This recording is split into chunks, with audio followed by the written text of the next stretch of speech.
Hello and welcome inside the banjo. It's the Jon VanderWal Show. I'm Phil Mason alongside the head coach. Coach, a couple of weeks left here in the season. Your team is riding a 4-game win streak. You pulled out a 76-70 overtime win against Wilmington in a game that just kind of seemed like you didn't really get the flow going.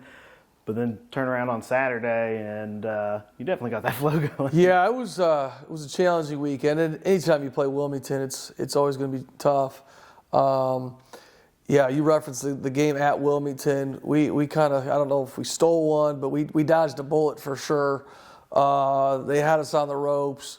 You know, that game probably could have gone either way. We did execute really well down the stretch, last few minutes of that game. And in overtime, which I think was the big difference. But you're right, we just never got comfortable. It was a struggle for 40 minutes, and then obviously had to play five more after that. But played a lot better at home on Saturday. You know, kind of felt like that would probably happen. You're just more comfortable on your home floor.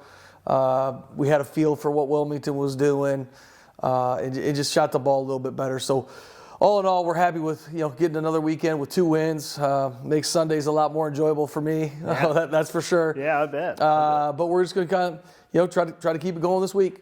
Yeah, like you said, this week heading up to Alliance on Friday, number 9 Mount Union, and that's a solid team up there. Not much love lost between those two teams. No, it's become quite the rivalry over the years. We've had some great games with them. It's always intense. It's just kind of some wild, crazy finishes, obviously, too. So they've got a really good team. They got a ton of firepower. They can light it up in a hurry. So we're going to have great preparation this week, which our guys have been working really hard at it. And we're going to have to play really well. It's not an easy feat this weekend. Yeah, well, you mentioned the star power. We know that, Colin Gurley is an incredible player from Mount Union, but that's a really talented team.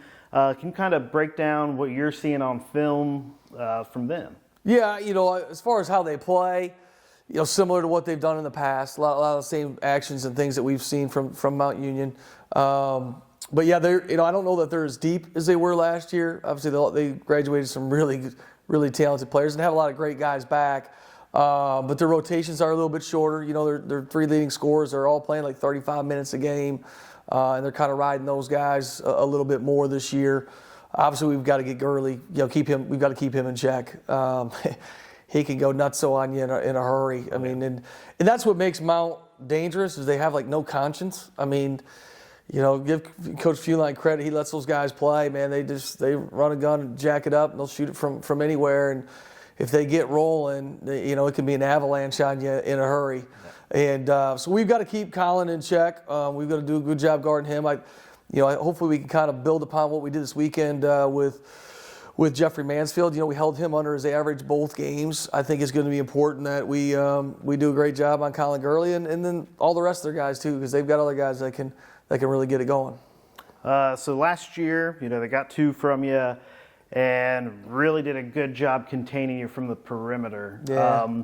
I know, like we've talked about multiple times, the focus is, getting that ball into the paint. And, is that the best way to kind of open up that inside-outside action? Yeah, it sure is. I mean, that's just kind of who we are and what we do. We want to play through the post. Last year is what it is. They got us both games. Not to make any excuses, but we had 3 guys in a boot getting off the bus when we went up to their place and never had much of a chance that day. They rolled us pretty good. And here in our game here, we just couldn't make it. We couldn't throw it in the ocean. We couldn't make a shot. And then when you're missing those perimeter shots, especially against a team like Mount, they're getting out and running in transition, and now you're trying to guard them in transition, and they're getting in the groove and making shots, and so it was a challenging game for us. I think we were 1 for 22 from 3 or something crazy like that. So I don't see that ever happening again. I hope that doesn't ever happen again. I think we'll play a lot better and shoot it a lot better. But when you get it in the post, you don't have those long rebounds. When you throw it in the post, even if you miss a shot in the post, your transition defense is a little bit easier. So we can't rely on the three. We can't try to get in a 3-point shooting competition with these guys. We've got to do what we do, and we just got to do it better. Yeah. And I know we've got the personnel. I know our guys are ready, and it'll be a great game. Yeah, well, I know you're ready. I know the guys are excited for this one. And we wish you luck this weekend. Pio Nation, you can catch Saturday's matchup at 6 p.m. here in the Banjo. Catch all of that action live at pioneers.marietta.edu/video. Thanks, Coach. Thanks. Appreciate it.